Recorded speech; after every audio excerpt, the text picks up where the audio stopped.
Coming up, the New York Football Giants let Xavier McKinney walk into free agency. Is there still a chance that he could return to Big Blue? And if not, do we agree with the potential agenda that Joe Schoen is setting for this offseason, plus ways to improve this team for the losses in free agency through the draft? We dive in coming up next.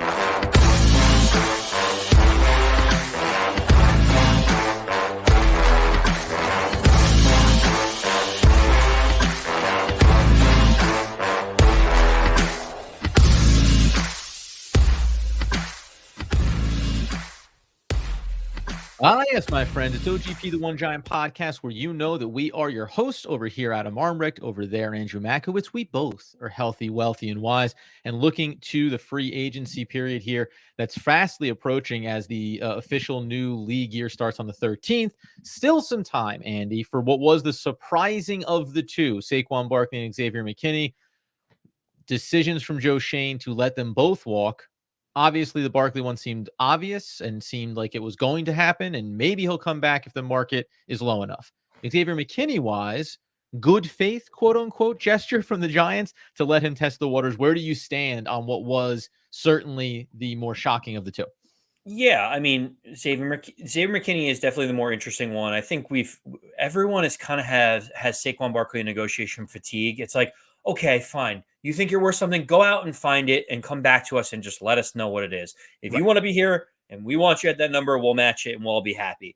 The Xavier McKinney piece is a little bit different because he's talked about how he wants top flight money. He doesn't seem to have the same pull to the Giants the way that Barkley does. So it's a little bit of a different scenario for him. There was talk throughout the day. Ryan Dunleavy of the New York Post came out and said, I'm hearing whispers that the transition tag may be used on Xavier McKinney. And the transition tag basically is a $13.8 million tag. It's the average of the top 10 salaries at his position. And what it says is, if you don't find anything on the market, that's the number that you're going to play at this year. But if you find a number on the market of a multi-year deal or whatever it looks like, the Giants have an opportunity to match. And it seemed like that could have been the best of both worlds for both Xavier McKinney and the Giants, kind of giving him a floor. But the Giants decided not to use that transition tag on Xavier McKinney. From what we are hearing from Paul Schwartz and other writers that say a source inside the building said they did not want to use the tag because they wanted to extend an olive branch, a sign of good faith in the negotiations with Xavier McKinney to make sure he can go out and get whatever the market value deal is that he wants. Adam, how does this all read to you? Yeah, I think it's odd because, you can say you don't want to, mess with what his market could be. Okay. And he gets to go establish that, and that's fine. But we knew that the Giants weren't going to franchise tag him outright at the $17 million mark. The 13.8, the transition tag, the good faith part of it is that you could go to market, and if nobody came close to that number with you, then we have you playing on a 1 year, right? Like that, I think, is really what this is about. If you go to that's why I find it fascinating. If you go to the market and somebody does offer you a multi-year deal, what is that number? The Giants will have the right to match it. But what if it comes underneath the 13.8? Like what if it ends up being something like 12.25 over X number of years, 13 million, and the Giants go, okay, well, then good for you. Like, that's where I think there's a little bit of a game being played here from the Giants side, because it feels like you could easily, ahead of it, which they still can do, negotiate a long-term deal and avoid all of this. There's something inherently, for lack of a better term, suspicious about saying, we didn't want to do any damage to you on the open market, even though we are the team that could just sign you and not even bother with that whole experience. So I kind of thought that was ridiculous too. And then I thought about it a little bit deeper. And what it's saying is, like, let this play out for Xavier McKinney. He might want a longer term deal. The 13.8 million, though, puts the benchmark to say, like, okay, well, what if I played on that tag and then I hit free agency again next year? My guaranteed money that I would be getting is 25 million, 26 million if we're only getting 2 years. So like it starts resetting the game theory of like, I can get 13.8 million cash right now. And if you assume that I hit the market and I play well again this year, I'm making at least that and then some. It means that teams will have to pony up 30 something million dollars in guaranteed money to keep Xavier McKinney. I don't know if that messes with things for him in terms of like the structures and stuff. So I guess I get it, but even still, I'm kind of like, this is a little crazy. And I've been mentioning this because you can go watch. I ran a live yesterday, or just exclusively almost around Saquon Barkley and not tagging him, obviously. So you can check that out on our YouTube page. And I also condensed it down from the hour that I ended up doing live. So it's on the podcast feed too, with all the bullet points. But the difference here too, from an Xavier McKinney perspective, like Saquon Barkley has made a ton of money already as the number 2 overall pick. Like he does have a substantial bankroll. Xavier McKinney was taken at the top of the second round. So this represents his first big opportunity to get a big payday. So the transition tag 13.8, that'd be a nice chunk of change. But to your point, if I can go to the market and get guaranteed dollars here now at this point, that would look a little bit different for me. Like this is, for NFL or for athletes in general, this is the game changing moment for Xavier McKinney, where he gets to really bank some serious dollars. And maybe he wants to get that done now. And that's the good faith gesture, is like, hey, we understand what you may be wanting to pursue. If we can't give it to you, if we're talking 3 years with you, or if we're talking 4 years, and the Giants are going to him and saying, and we'd prefer to spread that money out, not this off season, because we have other things we want to do, right? I can understand Xavier McKinney saying, I really would prefer not to be on the tag, first of all, even though it's a nice 13.8. And I'd prefer the bulk of my money to come now, not 2 years from now, not 2 off seasons from now. Yes, why put the risk in there? What if he tears his ACL or pops his Achilles, and all of a sudden all he was guaranteed was the 13.8 million on the transition tag, when he could go out and get 25, 30 million guaranteed potentially this offseason? So I kind of understand that from a player's perspective.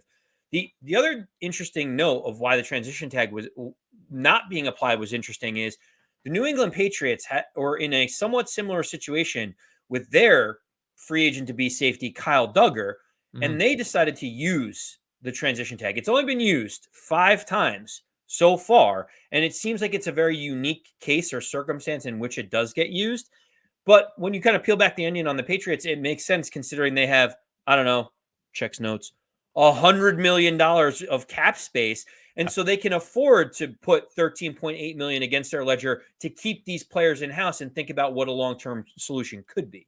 And that's the difference here too, right? Like we've talked about, well, the Giants could restructure contracts. They could open up some more potential cap room for themselves to make different decisions this offseason. But as it stands, when you have north of $30 million and you look at other teams, the Patriots, you look at the Houston Texans, and they're talking about living in the 70 plus, the 80 plus, the almost $90 million. Well, you can afford to put a heavier price tag on one of your in-house players and say, if we can't get it done, so be it. And if you go and find a better deal, XYZ, right? So I think there's something to be said for, on the Giants side of it, there's the good faith part, which little fishy. And then the other part is like, well, what if the market doesn't develop? It's the same thing that happened even a year ago. You think about Saquon Barkley and the tag. Well, it's all well and good. Like if you, whether or not the Giants in the big picture are willing to move on, even a year ago or this offseason, move on from Saquon Barkley, they never wanted to have that amount of money on their books in a single year. So it's the same thing with Xavier now. It's not about whether we like him or not, different scenarios here. But almost $14 million off of our cap space that exists at just over 32 right now, almost half of our salary cap for the offseason. That's a big chunk of change for us to have to occupy. So that's actually why I think it behooved the Giants to say, go to the market, set your value. Let's see where it comes from here. From that standpoint, even though there seems to be more optimism that the Giants could still work out a deal with Xavier McKinney, if you had to say right now today, like, do you think that they end up signing him long-term with all of those factors and him maybe wanting that front-end money? He's already said, I want to be paid and valued like a top safety, on the market, which he is. He's one of the top 5 best rated guys per, PFF and other metrics in the last year. But do you think the Giants are going to really be able to afford to commit to him like that with some of the other needs? Well, can they? Sure. They can. Can they and should they, right? Can they is one thing. Like, do we want to keep a homegrown 24-year-old talent who has played for the Giants? You know what you're getting, known commodity in-house. Sure. Can you pay Saquon Barkley the money that we think that he's owed? Sure. Should they is really the philosophical question. And, we were going back and forth a little bit on Twitter with a few different people. Maybe this is the turning point for the Giants. Maybe this is where Joe Schoen looks and says, maybe it's time for us to reallocate money towards premium positions and not worry too much about the player being homegrown and like deserving a deal. Because for too long, the offensive line has looked terrible. We have seen what Saquon Barkley looks like running behind this offensive line. It hasn't produced wins. So when you think about it, it's a weird timing and circumstance of like, would we rather just reallocate Saquon's money to someone on the offensive line and then pay a guy next to nothing to be able to run behind it? And will that yield a better team overall? And so it feels like there's a recalibration going on and saying running back is not a position that you pay a premium at right now. Safety doesn't look like a position that's been successful to pay at. If you look at the top 4 teams that have paid safeties, none of them are basically in playoff contention except for Minkah Fitzpatrick and the Steelers. And so when you start looking at the allocation of funds, does it really make sense to pay these people? So on the should they, maybe Joe Schoen wants to get the offensive line right. Maybe wants to get an edge rusher because Azeez Ojulari hasn't been good. And maybe we're thinking allocating this money maybe is better spent on free agency than on our homegrown guys at non-premium positions. And let's not forget, because I tend to agree with you, right? Things to fix. Remember, Xavier McKinney was not drafted by this GM. Saquon Barkley was not drafted by this GM. And ultimately, like with Evan Neal, which will be the next big decision over this upcoming season that they'll have to look into, who was drafted by Joe Schoen. Hey, sometimes you want to go that extra mile deeper with the player that you brought in and you spent high draft capital on. Neither one of these guys were brought in here. It's what we talk about with Daniel Jones, but you paid Daniel Jones. So he was somebody else's problem potentially. Now he's your problem. And what happens going forward is going to be associated with Joe Schoen and his run as GM. But with Barkley and Xavier McKinney, you tagged Barkley a year ago. So that was, hey, it's a stopgap. We don't know what we're doing yet. We're not sure how good our team is, etc. Now you're at the point where, again, there's zero obligation. Joe Schoen, whether or not fans would appreciate this, and I think there's a spectrum here in terms of wanting Barkley, legacy stuff, which I don't really wrap my head around all the time. Could have a problem with the decision Schoen makes. But if you're Joe Schoen, you can walk right up to that podium and say, listen, I came into this team. There was talent on the roster at different positions, but I have to make decisions that make the most sense for how I envision the team going forward, not for what we were started with and maybe feel obligated to retain because, by the way, our roster is thin in terms of elite talents, right? Both these players in Barkley and Xavier McKinney represent 2 of the best players at their positions in the NFL. It does make it a bit of a contrast here for the Giants to say, we haven't been a great team, and we're also letting 2 of our best players walk, right? So it's understandable that as we love to say, optics may not look great for a team that's coming off a bad season. 2 things. One, when I mentioned the highest paid safeties, the number 1 on average annual value is Derwin James of the Chargers. Number 2 is Minkah Fitzpatrick at $18.2 million. Number 3 is recently released Jamal Adams at $17.5. Number 4 is Falcons Jesse Bates at $16 million. Number 5 is Harrison Smith, the Vikings safety at $16 million, who might be a cap casualty this year. It doesn't result in wins paying that position necessarily like a premium amount of money. And when you think about, Saquon Barkley, that's the tough point, is because, Adam, there are so many free agents on the market at the running back position. The running back market last year cratered when you talk about players getting multi-year deals. Is Joe Schoen going to reset the market and be the guy that overpays when everyone else is kind of declining the payment of the running back position?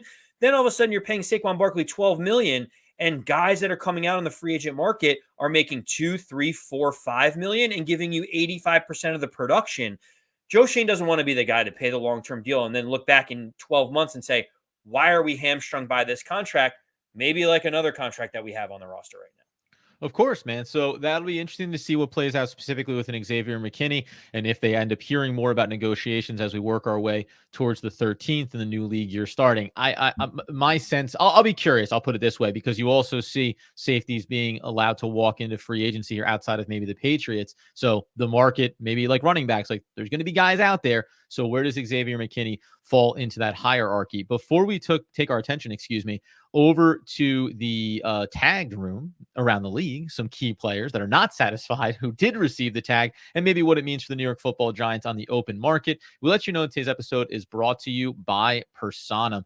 Personam is an AI-driven cyber threat detection engine. Personam improves your vision into your network security environment and allows you to see cyber threats that other tools and platforms just can't do. Personam is always vigilant, always learning. Get your network secure today with Personam. Now, So while the Giants did not tag anybody, you mentioned the Patriots slapping a little transition tag, rarely used on one of their players. You also look around the league. Who are the ones that surprised you the most? I mean, I can say, Pittman with the Colts, not shocked. They really like him. They look at him as being one of those core players that they want to have there for their next quarterback as they sort themselves out. Anthony Richardson, hopefully coming back from injury for year number 2. Anybody else before we get to the obvious burns with the Carolina Panthers? I'll point out that one man by the name of Bryce Huff did not get that tag from the Jets. I'll start there. When you hear that, does that get you excited or concerned? Because it's probably kind of the same thing if you're fans of other teams and you see Barkley or you see Xavier McKinney become available. You're like, hey, wait a minute. Why don't you want to keep this player? What's your reaction with like Bryce Huff hitting the open market? Yeah, Bryce Huff was interesting. Obviously, the franchise tag was going to pay him a significant amount of money. What was it? 20, 21, $22 million. Position wise, it just became prohibitive, right? Yeah, and if they really want to fix the offensive line to protect Aaron Rodgers and they want to be able to do certain things, they're going to have to give up. They're going to have to give a little bit on the defensive side. We saw how awesome that defense can be, but maybe they need to find someone else in-house to be able to replace a little bit of what Bryce Huff does so that they can go out and address the offensive line. They can make the team more balanced overall if Aaron Rodgers is coming back. So it didn't surprise me necessarily. I mean, you mentioned a name. I just don't know what the Carolina Panthers are doing with Brian Burns. Like, it doesn't really make sense to me how they've approached all of this. Like, I get that they have the money to do it because they have a quarterback on a rookie deal, but they turned down multiple first-round picks like 18 months ago from the Rams and then some for Brian Burns. And now we're talking about franchise tagging him and letting him leave. Do we think the Carolina Panthers are going to be good this year? Do we think that he's going to be an impact player for them to make a run? Either you get a long-term deal done and he's here when they start becoming back on the upswing, or you trade him away and you do the full rebuild. To me, it feels like they're in no man's land, and now they're just holding on to him for dear life because they don't have any other options.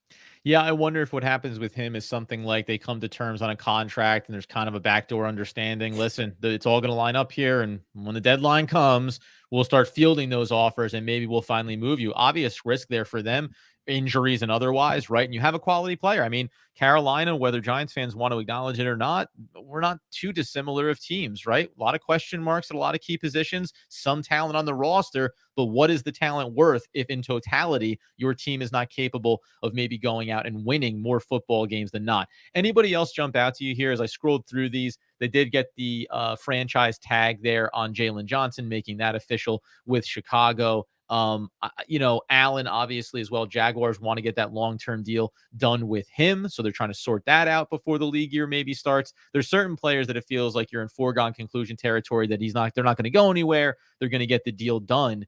But the Giants and a lot of teams are in kind of a funky spot here. I do wonder how much the increased cap space influenced decisions that teams made where maybe, even let's use Xavier McKinney. Maybe the Giants thought, well, we got limited room, but we get him at the right price. We'll bring him back on a multi-year deal. And then the cap goes up and they go, oh, well, maybe we can actually do multiple things on the market where we thought keeping an in-house guy was the smartest move we could make.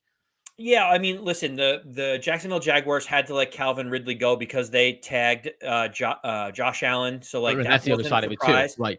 But it looks like Calvin Ridley now with T. Higgins off the market, Michael Pittman off the market, Mike Evans off the market. Like Calvin Ridley now all of a sudden is going to get paid. He's going to get paid maybe $20 million Yeah. per season because he's now the hot guy. Like if you need to fix the problem, you look at a guy like Hollywood Brown, who obviously didn't get tagged with the Arizona Cardinals.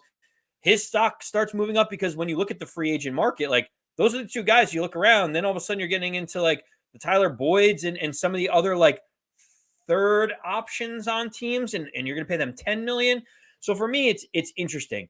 What I think when I bring this back to the Giants, Sports Illustrated had their top free agents that are still out there, and they listed Saquon Barkley at 14th. They actually listed Xavier McKinney at 33rd. So when we think about how valuable these guys are, that's what the market thinks they are. And the projected contract for Saquon Barkley is 3 years, $28 million. So just over $9 million a year for Saquon. And for Xavier McKinney, his projected contract is 3 years, $35 million. So it's less than $12 million a year. It makes complete sense that the Giants wouldn't franchise tag Saquon Barkley for over $12 million or franchise tag Xavier McKinney and give him Yeah. 17 when everyone in the market, everyone in the combine, everyone is saying this is where we think the value is for them. Why would Joe Schoen overpay $2 million and $5 million on players that you think would give you a hometown discount or at least allow you to match the best offer on the market? Yeah, they come into that weird spot in that regard. You mentioned a team like the Jaguars, two players very good, can't tag them both, so one's going to end up in free agency, and you go with the player that you think is, I mean, think is the better value on your roster, right? But to your point, for the Giants, it's like I don't know, all the options here are prohibitive for us. Like it doesn't make any sense for us to do this thing, and they've kind of walked themselves. Maybe luckily, like we'll find out over the next couple of days. Maybe they got lucky that the market is going to be down on not only running backs but also safeties. And if Xavier McKinney wants the big dollars, quote unquote, then maybe the Giants find a way to make that work for him and still end up being a favorable contract for Big Blue going forward. So it'll be interesting to see how it unfolds. We'll keep our eye out on any of the rumors. And also, it's like, where do the Giants start to pivot here when we talk about a Bryce Huff? Do we start to get some rumblings there? Where do they talk about offensive linemen on the free agent market and how we can start to see what's happening as the 13th approaches? The other side of this then is, from a Saquon Barkley standpoint specifically, and we can talk about both of them. Let's briefly, before we talk draft here, we're going to talk draft on both these guys. But with Xavier McKinney, I can make the case that him going to the free agent market, you say, well, let's look in-house. Who do we have? We know we have Pinnock, steal of the last few years for the Giants off the Jets practice squad. He's played very well. I wouldn't say he's fully an Xavier McKinney in terms of athleticism and the weapon that he can be for you defensively, but he's been very good. Is Dane Belton ready to finally become a contributor consistently for this defensive unit? He is a Joe Schoen draft pick. Is Javarius Owens, who was also a late pick a year ago, ready to be just worked into the fold here? There are at least some names in that room that you could sit here as the Giants GM or as a fan and say, oh, okay, I can paint a picture where the Giants have a path going forward here should Xavier McKinney leave. When we talk about the running back room, there's not necessarily that same level of confidence. Barkley, just for being what he is, obviously, as an individual player. And then you had Matt Breida. You assume he's going to be gone. You have Eric Gray. He's as much of a question mark as a Javarius Owens, let's say. But there's nothing really there. We've highlighted before, and your pick, Devin Singletary, seems to be getting some traction with the Giants as a target if Barkley's out. Do you think that that's enough for this team? Or do we start to look to the draft and say, who's the guy that we pair him with? Well, so on the safety position with Xavier McKinney, you're right that there are in-house options and there are guys drafted late round that you could also build and develop. But Adam, if you also wanted veteran leadership on a lower deal, like Hmm. why wouldn't the Giants look at Kevin Byard, who just got released from the Philadelphia Eagles? He's 30 years old. He's clearly now towards the decline of his career when he was playing at an all-pro level. But Adam, he had his success under new Giants defensive coordinator Shane Bowen. Like, he credits a lot of the work that was done and his success and being put in a position for success under Shane Bowen as a result. So if the Giants could let Xavier McKinney walk and sign Kevin Byard to a 2-year, $12 million, $13 million deal, all of a sudden you're getting a veteran leader that knows the system that Shane Bowen wants to run and can help be a complementary piece for guys like Dane Belton and Jason Pinnock and others that you want to groom. Like, for me, that seems like a great allocation of funds. And you already have the guy, like I said, that is a veteran leader that already knows the system. So I didn't know how you thought about Kevin Byard. If you're like, I'm out, he's already 30, I don't want to deal with that. Or would you want him in a complementary role being that veteran at the back end? I think it probably depends on if the Giants restructure some contracts or not, because right now, if you go over on Spot Track, they're saying 7.2 million, AAV on a 2-year, $14.4 million contract. You mentioned he's closer to 31 than to 30. I don't hate it, but I also don't love it at the price point, depending, right? If you free up another 15, 20 million in restructures because you want to bring in this veteran, then I can wrap my head around it. If you're talking about allocating 25%, a little bit less, 20 to 25% of your current free agent funds here right now on a veteran safety, I probably go the other way and say, hey, there's a linebacker you could get maybe into that fold there if you're worried about the draft. There's a wide receiver, maybe mid-tier guy if you want to safeguard about what you want to do at 6 overall versus getting into the second round, right? So there's probably some other areas that I might push it, but it's not a bad idea because, again, once you lose one player, you have to find a way to replace them. So Andy says then if we turn our attention, unless you have some other safety knowledge you want to drop. No, Very I was good. gonna extrapolate on the idea that you mentioned about once Saquon Barkley leaves the room. Matt Breida is a free agent as well. Eric Gray's the only guy that's left there. We kind of saw a mixed bag from Eric Gray throughout the season before he got hurt. He was in and out of the lineup. He wasn't ripping off large runs. It wasn't like you saw the promise to say, let's hand him the reins if Yep. Saquon Barkley leaves. And so you have this delicate balance of, okay, Saquon leaves. Do you go into the free agent market and get a veteran running back to potentially pair with someone in the draft? You look at guys like J.K. Dobbins has been snake bitten by injuries, but he's still 25 years old. His yards per carry when healthy is looking really, really good. Oh, He's yeah. projected to get 2.1 million on the open market, probably on a prove it deal. He's only 25 and a half. You look at a veteran leader like Xavier McKinney from the Kansas City Chiefs, who is kind of that do-all pass-catching guy out of the backfield. He's only $2.2 million. So when you think about reallocating these funds, you could get either of those to complement a guy that you can go get in the draft. And I think you have a couple ideas on guys that you specifically like if the Giants decide to move on from Barkley. Yeah, I mentioned a player like Antonio Gibson in free agency, 3.6, maybe prove it 1 year deal. Now you think about him and you go look at his stats. His biggest attribute is catching the ball, right? So more of a receiving back than anything else, especially with what Washington was doing. So if you add him in, and let's just say Eric Gray is a total question mark, right? We don't know what he's going to be or not. I originally went into the draft and said, hey, if I can get Jalen Wright out of Texas, he obviously is only 20 years old. He's a little bit raw, but the athleticism is there. But he's 5'10", he's 210 pounds. Like there's something still there that you're going to need to build up with. And the reality was I had to acknowledge, I may have doubled down on the same type of skill set at my running back position. And you don't obviously want to be doing that. So I dipped back in though. Braylon Allen out of Wisconsin, a 6'1", 235-pound, 440, big-bodied back that is basically a guy that bruises you, also is effective enough coming out of the backfield as a pass catcher, not a route runner, but he can work those swing passes, has solid hands. I look at him, and there's things that you need to improve, right? Because you're talking about a guy that's a very big load, and he can run through people, but he also plays with a really high pad level, needs to get lower. He's not a perfect prospect. But if I bring in a bruiser like that, and I also bring in a player like Antonio Gibson in free agency, it's the thing that we talk about. Are you going to one-to-one replace Saquon Barkley? No. But now I've developed a pass catcher that has consistency, and I've brought in a running back that can go between the tackles and has some real upside to his game, as he's only just 20 years old as well. So you get a nice runway with him, not a lot of tread on his tires at the college level. I think that that's a smart way to do it. And if we're talking about where he projects right now, just quickly, I want to make sure that I get this correct. He was sitting there, 4th-round prospect, 107 overall. Is 90 going to be too high? Yeah, probably for me, but he's sitting there at 108 positional value. I could definitely see that being an option. And if I'm the Giants, I get my system kind of structured here, because the one failing of having an elite running back, which is great, but then if they're not available, all of a sudden you realize, like we saw a year ago, who's going to help us? Who's going to have those home run plays? The Giants didn't have that when Saquon wasn't available. Yeah, I couldn't agree more. Braylon Allen is a great player. I would be shocked if he makes it out of the late second round, just with how we've known about Braylon Allen for a while. You Yeah. saw some of the pictures of him at like 17, 18 years old in the workout room. He Yep. looked like a 30-year-old man. Like he is built physically for the NFL. There are other guys. Obviously, you mentioned Jalen Wright from Tennessee. Jalen Hyatt has already been pushing for the Giants to sign him. But guys like Trey Benson from Florida State, a 4.39 40, another speedster burner. You could look at a guy like Blake Corum, who doesn't run that fast, but he's a guy that is like compact and is a bruiser.